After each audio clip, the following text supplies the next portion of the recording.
off season. I cleaned it up. Cleaned it, wire brushed it. I made new upper control arms. Over the last couple days, I've got the chassis like super clean and happy, so it looks nice, and started assembling little bits in the engine bay. Aluminum bung, steel cup. Isn't that nice?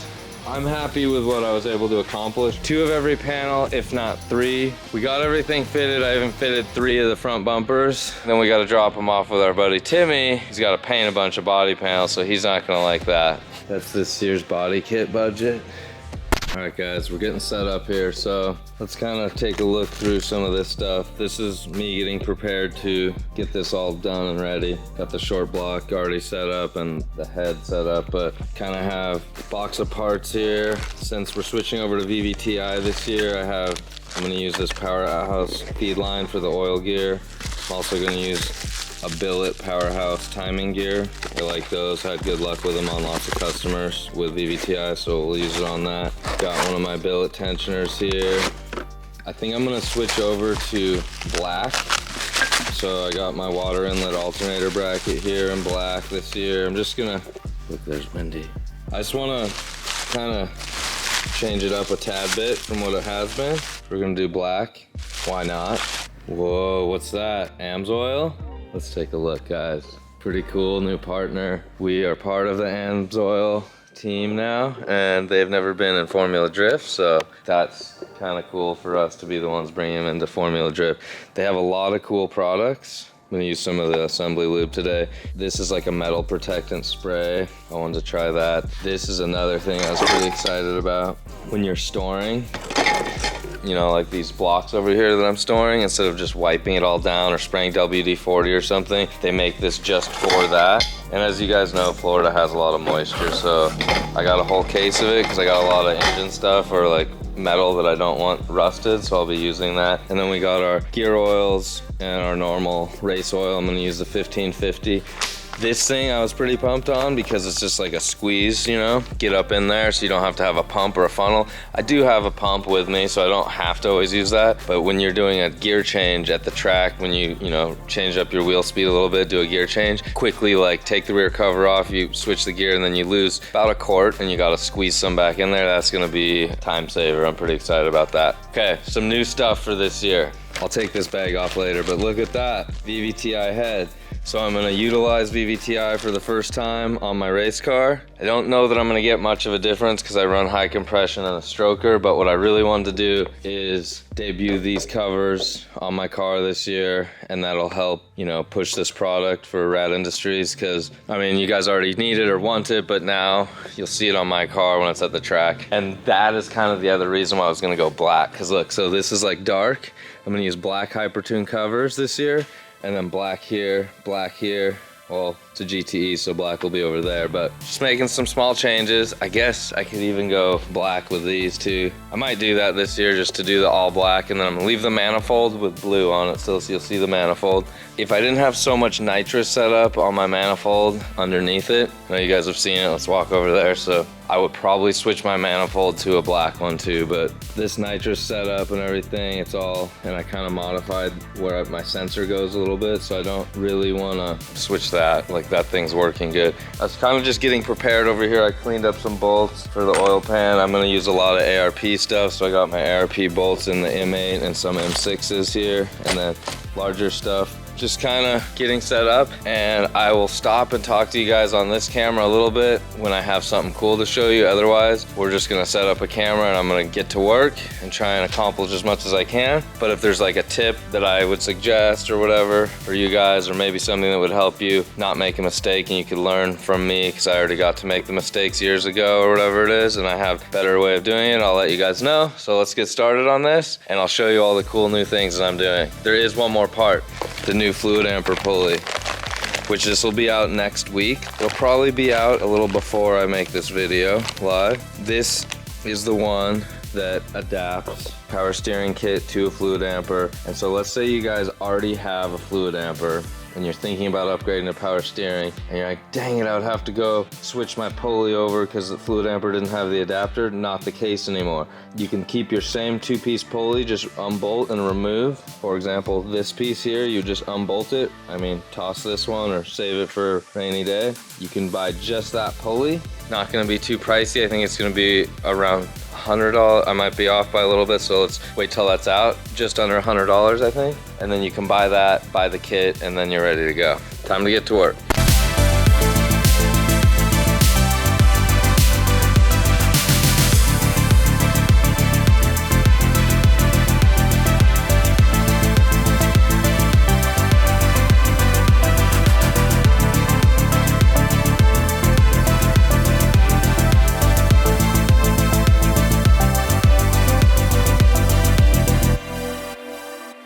Guys, made some progress. Not moving super fast, just trying to not make as many mistakes. Did the front and rear main, oil pump, water inlet, alternator bracket, put this powerhouse gear on, oil pan, the O-rings and whatnot. So now I need to roll it back over, clean the deck surface, get ready to do the head. This is such a cool engine stand.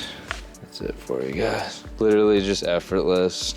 Instead of like grabbing and like yanking, kind of throwing your back sometimes getting lucky and it works out easy. This one's just effortless. Okay, so what I do though, I think I've mentioned this in previous ones. Well, there's a couple things I need to talk about. My oil system's a little different, where I'll plug this oil galley here, and I also plug it in the block there. I should have shown you guys before I put it on. I didn't think about that till right now. Well, it's kind of tight. I had that out earlier. This will be out when the car's running, because that's where I send oil out to the filter and then through the cooler and then back in the engine here. It's just a little less amount of 90-degree turns it has to make. Obviously, the oil does have to get pulled through the pan into the pump here and back out, so like it does have some 90s, but like this is just one less thing, and it's cleaner, and you don't have to put the filter block there. You can just put one fitting in there. What I did is I'll pour oil backwards in here, and I'll have the engine kind of rotate at an angle, and I'll pour oil in here, and then I'll put the nut on here, and I'll crank the engine over by hand real slowly until I see, oh, and before that I'll have poured a little bit in there so that the gears are a little gummy and like, you know, have some lube on there. It wants to pull the oil. I'll kind of walk it backwards, forwards, and get it to like push and pull oil, and I'm looking in this hole, and it's kind of rolled over on its side at an angle. That is a really good way. I mean, if you had to have your engine sit for 2 years before you actually tried to fire it up, maybe that wouldn't help you so much. I think it still would though. When I do that, when it goes time to like fire it up to make oil pressure, I have 2 more steps I take, but then that's just really good for your bearing. You're saving your bearings and everything from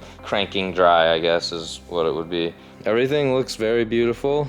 I hate sealing this up and never getting to see this again, but it's time, guys. So what I'm gonna do is clean that deck surface. Those special towels, I showed you guys these in a different video. These are really good because they don't leave any residue on the block when you go to do it. I have an opened one, so I grab those and I kind of clean the deck surface with brake clean real good. Then I'll set my head gasket, then I'll set my head. I usually just slide the head studs in after the head is already located on the dowels. Some people do it the other way, and I'll just slide them in, but before you do that, I'll always have the washers in. Gonna have to take the cams out, obviously. The washers, I'm also gonna sand the washers down like I told you guys about this before, but let's talk about that key element here.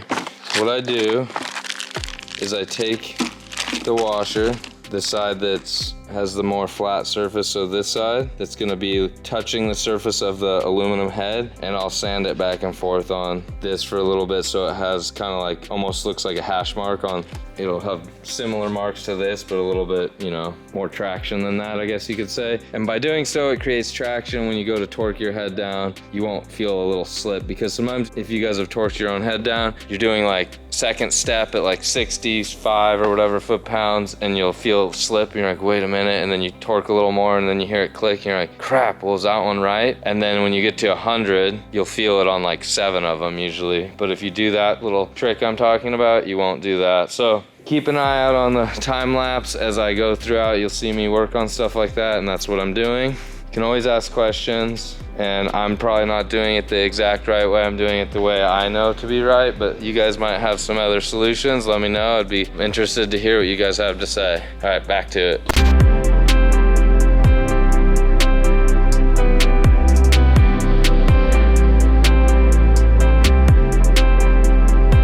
I'm back.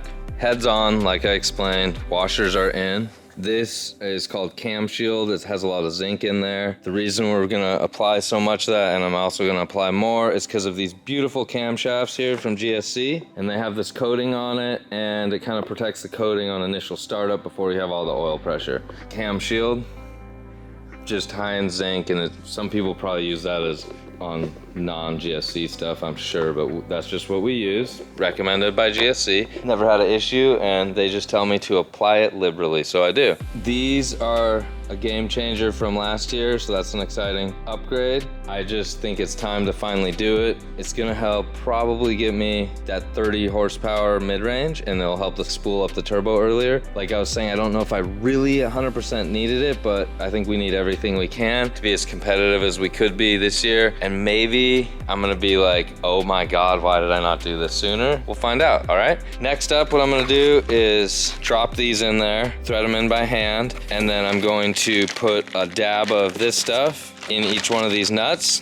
We'll start torquing down, and then we'll put the cams in, keep on going. Try and get this. I wanna have exhaust manifold, turbo, and like, I wanna get as far as I can with this today. The only thing is I don't have another set of those covers yet, so I can't put the Fluidampr on yet unless I wanna put it on and put everything on, then take it back off to put the covers on. So we might hold off on like the last, 5 pieces, and we'll just have like a small amount of parts left over here. All right, back to it.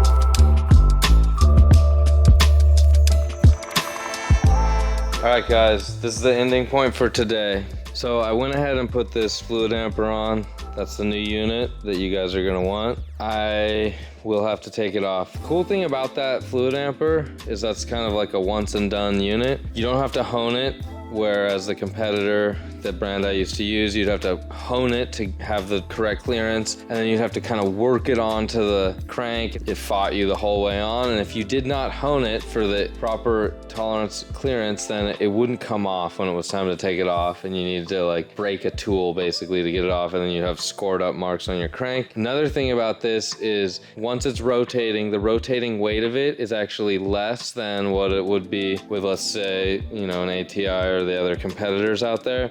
So it's a little bit lighter.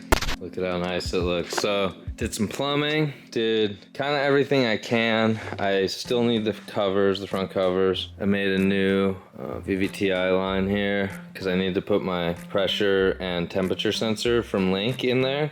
So I like running these pressure temperature sensors from Link because it can do 2-in-1 things. Super nice setup. See, I got one for my coolant pressure and temperature right here, oil pressure and temperature right there. I do run a Motec ECU, but all the Link products are pretty much compatible with any other, good system that's out there. So that's something I like to run. We're working on getting all that stuff on the website, so you guys could grab one of those for yourself from us if you want. Check this out, PTP fire sleeve. You can see I've safety wired it, so it's nice and, secure in place. And that is feeding. It is warm water coming out of here, but a turbo is way hotter than your engine, so it still cools the turbo. Exits out of that, and then I put it back into my hard line that goes here, but I'm waiting on one fitting for this, so that's not ready yet. But I kind of test fit everything. I put new springs in my hyper gates so that I have 21 PSI base That's where we like to have it. Cleaned up the turbo, put everything on. So Fluidampr, why am I running a Fluidampr? There is a couple reasons. Let's go over some of the key things. And I couldn't run it in the past because we hadn't made this piece to adapt to my power steering kit, which will be on shortly. And you guys have seen probably in the other video, but see how that's stepped out? So this could also work with a dry sump pulley here if you want a dry sump, or it works with our power steering kit or our Bosch power steering kit. KRC or Bosch power steering kit. So one of the main reasons I like this, and which I wasn't able to run it before, now I am, is that it's a lifetime part. It's constantly rebalancing itself. It has fluid in there, and once the pulley starts spinning, the fluid is weightless. So dry weight of this pulley is 9 pounds, but spinning weight of this pulley is 6.3 pounds, I believe, or something right around that. And so that's lighter than the competitors, and it's constantly kind of balancing and tuning itself so that it's taking the harmonics out of your engine. So that's a plus. That's one major plus. The other major plus is that it's a lifetime part because it doesn't go bad. Another major plus is that this doesn't need to be honed, and the competitors, you'll have to hone the pulley so that it goes on and off with the correct tolerance. This is made just so that it just fits, and you might have to use a little bit of like tapping sometimes, or kind of push hard, put a little anti-seize, push hard, and then snug it down with that, and you're good, and it's easy to remove. So that's 3 major things. I'm pretty excited to be running this on my main race car. I already was running it on that because I use stock power steering, and I'm gonna be putting it on my practice car, and I'm also gonna put it on my spare engine. So they're gonna be on the site when this video is live, so you guys can check it out. And if you guys already had a Fluidampr and you're gonna upgrade to our Bosch or KRC power steering kit because you keep blowing up JZ power steering pumps, this pulley will be sold separately. You can grab it as well. Let's run over here real quick. I've been working on a lot of this radium stuff that showed up. So new FCST, had to install some pumps, get my fittings where I liked them for the vent and everything, because I used a slightly larger one than they had supplied. So what I was gonna say is it's cool on this new FCST-X. Now if you run brushless, you have all 3 wires, or if you run a 4-wire brushless, you can run the 3 wires, and then there's a shared ground over here on this last terminal. I run brushless, but they are not 4-wire, they're 3 wires, so we just have 3 pumps in here. 2 are the ones that are gonna work. One's a spare in case something goes bad. You could just jump the wiring over. You're good to go again. Stay back on the track.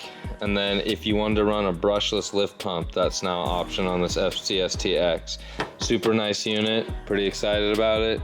I got a fresh one of these guys. It's ready to go in. This is the coolant expansion tank. We also, oh, there's Wendy. What's up, Wendy? I also got this new fuel pressure regulator pulse damper. Got it all set up, made the mount work on my chassis. I'm pretty excited. Look at this, guys. So this spins, that's your vacuum port. That can spin by hand. It's like snug, but like not that hard to spin. And then when you're listening for the click, I guess it's hard to hear. It's like you could feel it in every click in here. I don't know how finite each click is. I guess I'll find that out when I start.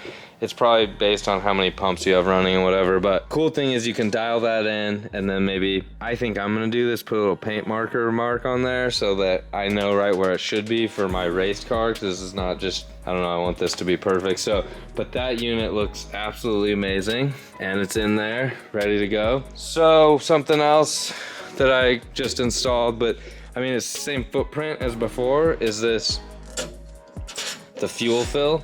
And this is for the dry brake, but like if you weren't running dry brake, you can just spin this off and put the other fitting in here, and then that's how you'd fill up your normal thing. And then this is where your cap would screw on. Oh, I think I have one I could show you. Be similar to this.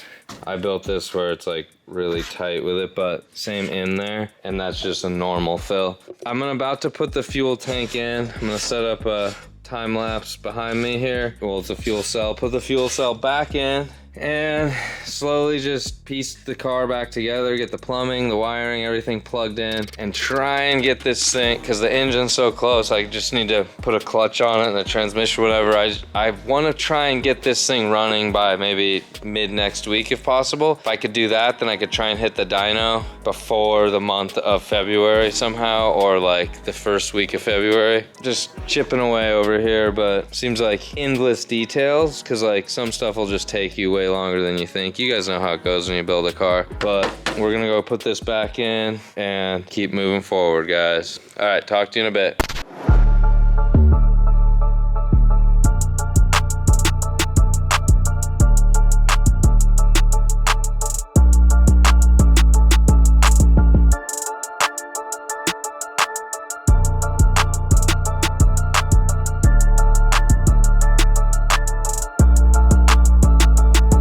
Alright guys, I'm gonna end my night right now. Check this out. So I installed this new FCST in the tank. The tank's installed. The new for the dry brake fill with dust cap. The lines seem to work out, so that's pretty cool. The wiring worked out. I do need to change the lift pump wiring, but overall, it just bolted right in, and there's a lot of positives for this new setup because you can remove these, I think it's 9 bolts, pull this out, and then service your pumps like very quickly, whereas before you had to take the whole unit out. So that's probably the main feature. And then we put a fresh coolant expansion tank. Everything's coming together and it looks clean and new. All right guys, it's 9 o'clock, I gotta go. And I'm on the phone right now with someone.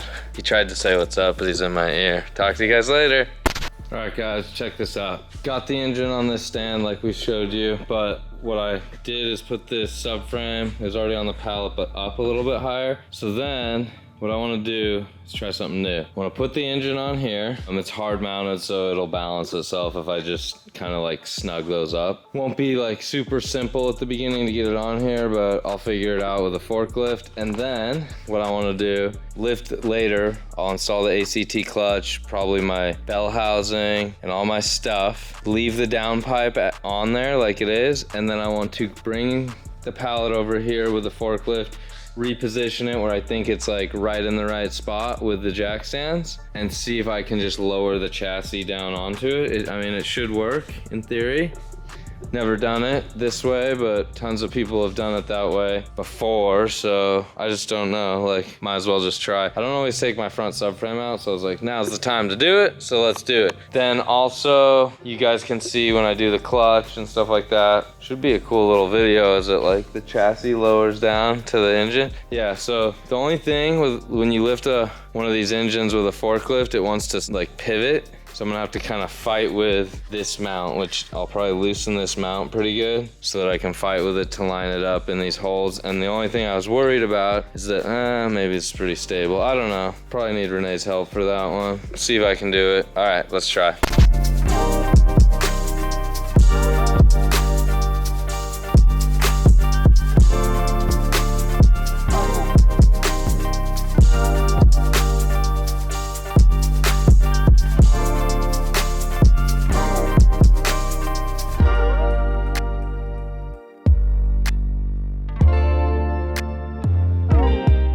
So that worked out way easier than I thought, as much as you guys think. That's sturdy as heck. The pallet is probably our weakest link, but a pallet can hold, you know, 800 pounds for a while. I don't know if that's 800, but probably something like that. Gonna put the clutch on now. We will figure out how to get it in the car later, but I gotta work on the clutch stuff for a while. Then bell housing, starter, I don't know. I'll try and get as many things on there as I can before I put it in the car. I don't have to put it in the car today, but it's just, this looks super cool, so I want to show you guys. I should have done this more often. Guys, Renee did it. Yeah. All taken care of. Thank God. So, that cool idea I had, I'd say don't do that at home. You had to try it. Look at how close, I knew how close the header was, but I was like, okay, I can cheat it this side with no manifold on. What I should have done is no bell housing. So next, if you guys do want to do this at home with your forklift at your home shop that maybe you guys do or do not have, don't put the 2 AN lines into your wastegate because they'll bump those. Don't have your hardline coolant installed because I know all you guys run a hardline coolant along your frame rail like I do. Just don't do it. Take the hood off, go in from the top. 80 degrees, 80% humidity, middle of winter, but Florida's being crazy, yeah. You haven't had this painted like this, like, since the first... 2022. 22? Yeah, we always paint it all the time. It looks very clean, maybe the contrast of the black. To the bills, guys. Sorry. gray. It looks so pretty though. I did a lot more black this time. I wish I would have ordered a black intake manifold. Well, I might be able to pull it off, but what I'd have to do, take all the pieces from another black intake manifold and then mail this to an anodizer, knock it out immediately, mail it back, reassemble all this, weld in my head. I don't know, is it worth it? Probably not this year. Let's just focus on getting to the track early and driving good, having good results, making you guys proud, making myself proud. We'll do more stuff next year. Still waiting on carbon covers, as I've said that a billion times, but if you guys see that green anodized, those are dual high flow filters because I just did it that way. Next time I build a car, I probably won't do that because it's more weight by like 1 pound maybe. But I wide it back there and then I feed through 2 filters. Like one goes to one part of the rail, one goes to the front of the rail, one rear of the rail, you know? And then I return it with 1-6. So that's why, if you're wondering that. This is a pretty good view of it right now. Looks cool in black. I'm sure that this Supra is excited for the VVTI. I can feel it right now. That's it for today. I'm hot. It's Friday night. Maybe gonna go hang out with the wife. You guys know. All right, see you later. Okay, so got this in, made front brake lines. Redid a couple hoses in the bay. Started putting stuff back on. There's stuff I gotta adjust or change or even redo. Little things I'm noticing. We just used the forklift. We got this up in here, rear subframe. And I had measured and made these lines, but this one's like perfect. But this one would be, at full droop, would be too, well, I'm gonna put this shock in, the rear coilovers in, see what we look like, but I feel like I might need to adjust 1 or 2 of these lines. Like this one looks good, then this one doesn't. So it's like, we got 2 that I might change, or maybe I could swap one to the other side, but gotta do that. The subframe's just like hand tight in there, so it's sagging a little bit. Got like a 1/2 inch more to close the gap, but check out the new arms in place. They look beautiful. So cool. I want to be done with all the plumbing by the end of today, and then I think I decided I want to try and start the car on Wednesday. So I have, today's Sunday, so I have today, tomorrow, and Tuesday to finish all the little things and like button up everything. We'll get there. Nothing major, but I'm just making sure everything's kind of as perfect as I could so that we don't have to come back and touch anything later. That's it for right now. Let me keep working on stuff.